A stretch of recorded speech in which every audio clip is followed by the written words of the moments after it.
सिंहस्थ कुंभमेळ्याच्या पार्श्वभूमीवर नाशिक ही धर्मभूमी असल्याचा गवगवा सुरू आहे. मात्र गैरप्रकाराने लाचखोरीतून साधू संतही सुटलेले नाहीये. सरकारी कार्यालयात भ्रष्टाचार हा शिष्टाचार झाल्याचं लपून राहिलेला नाहीये. निवृत्तीला अवघा काही महिना शिल्लक असतानाच डॉक्टर प्रशांत धर्माधिकारी यांना लाचलुचपत प्रतिबंधक विभागाने रंगेहात अटक केली आहे. पशुसंवर्धन विभागातर्फे गोशाळांमध्ये देशी गायीच्या संवर्धनाला प्रोत्साहन दिले जाते. त्यासाठी देशी गायींना सरकारकडून 1,500 रुपये अनुदान दिले जाते. पशुसंवर्धन विभागाकडून त्याचे प्रमाणपत्र दिले जाते. संत जनार्दन स्वामी सेवा संस्कारित गोशाळा आहे. गोशाळेत 70 देशी गायी आहेत. त्यासाठी शासनाने 3.5 लाख रुपयांचे अनुदान मंजूर केले.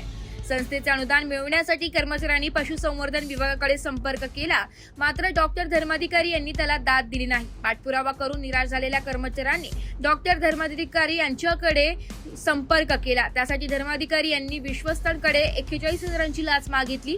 त्याबाबत वाटाघाटी झाल्यानंतर डॉक्टर धर्माधिकारी यांनी 5,000 रुपये लाच स्वीकारण्याची तयारी दाखवली. त्यानंतर विश्वस्तांनी लाचलुचपत प्रतिबंधक विभागाशी संपर्क साधून तक्रार केली आहे. लाचलुचपत प्रतिबंधक विभागाचे उपअधीक्षक स्वाती पवार आणि निरीक्षक राहुल कुमार नाईक व त्यांच्या सहकाऱ्यांनी सापळा रचला. त्यात डॉक्टर धर्माधिकारी यांना लाच स्वीकारताना अटक करण्यात आली आहे. जिल्हा परिषदेने राज्य पशुसंवर्धन विभागाचे एकत्रीकरण केल्यानंतर नुकत्याच जिल्ह्याचा कारभार धर्माधिकारी यांच्याकडे सोपवण्यात आला होता. चक्क गोशाळेचं अनुदान आणि धार्मिक संस्थेकडे लाच मागण्याचा प्रकार उघड झाल्याने अनेकांना धक्का बसलाय. वृत्तसंकलन विभाग, एस मराठी न्यूज, नाशिक.